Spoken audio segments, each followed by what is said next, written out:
हरे कृष्णा, राधे राधे। आज हम सुनेंगे कार्तिक मास में सुनी जाने वाली पंच भिखों की कहानी। तो चलिए मन में श्री हरि का ध्यान करते हुए सुनते हैं। किसी गांव में एक साहूकार था और उसका एक बेटा और बहू थे। बहू कार्तिक माह में रोज सवेरे उठकर गंगा स्नान के लिए जाया करती थी। सुबह जल्दी जाती और जल्दी आ जाती। आते समय वह किसी भी पराये पुरुष का मुख नहीं देखती थी। एक दिन की बात है, एक राजा का बेटा था जो सुबह सवेरे गंगा स्नान के लिए जाता था और वह यह देखकर हैरान रह जाता था कि उससे भी जल्दी कोई स्नान करके चला जाता है, लेकिन वो है कौन जो मुझसे भी जल्दी उठकर नहा लेता है। कार्तिक माह के 5 दिन बचे हुए थे क्योंकि पूरा माह निकल गया था। एक दिन साहूकार की बहू तो स्नान करके वापस जा रही थी और उसी समय राजा का बेटा स्नान करने आ रहा था।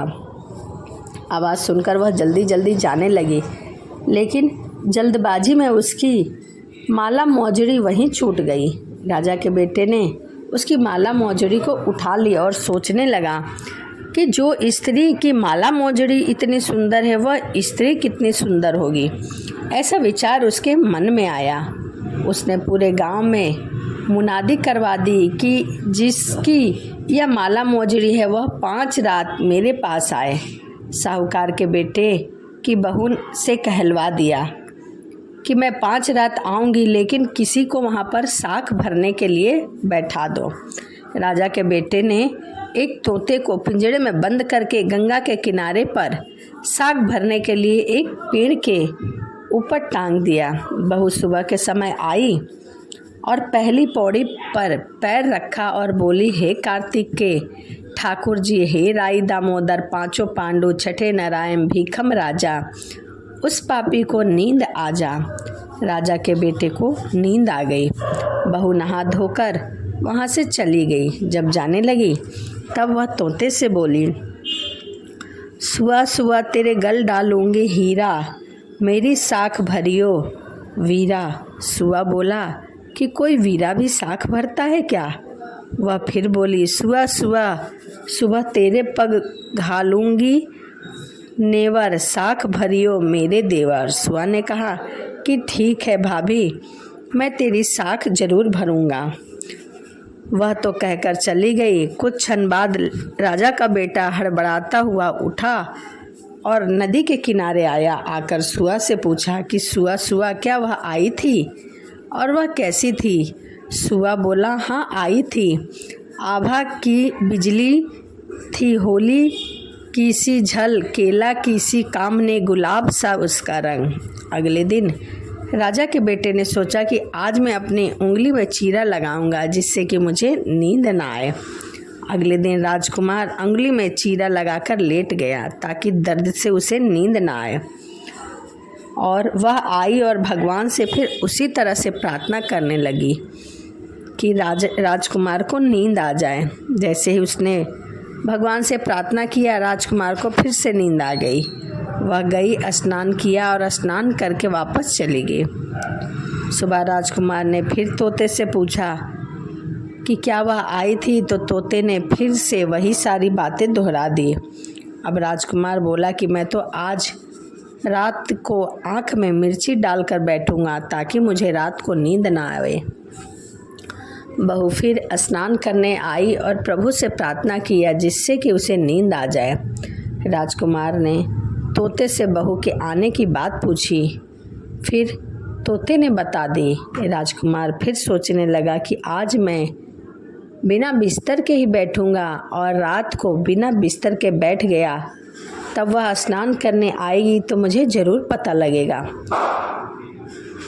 साहूकार की बहू आई, फिर उसने भगवान से प्रार्थना की और राजकुमार को नींद आ गई। जब वह नहाकर जाने लगी तो आंख बंद करके चली गई। राजकुमार जब उठा तो वह जा चुकी थी।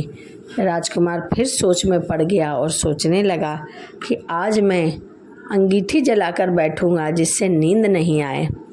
फिर वह अंगीठी जलाकर बैठा और रात को अंगीठी के सामने ही बैठा रहा। साहूकार की बहू आई, भगवान से प्रार्थना करने लगी कि आपने 4 रातें तो निकाल दी, अब आखिरी रात है, इसे भी निकाल दो। भगवान से फिर उसी तरह प्रार्थना की और राजकुमार को नींद आ गई।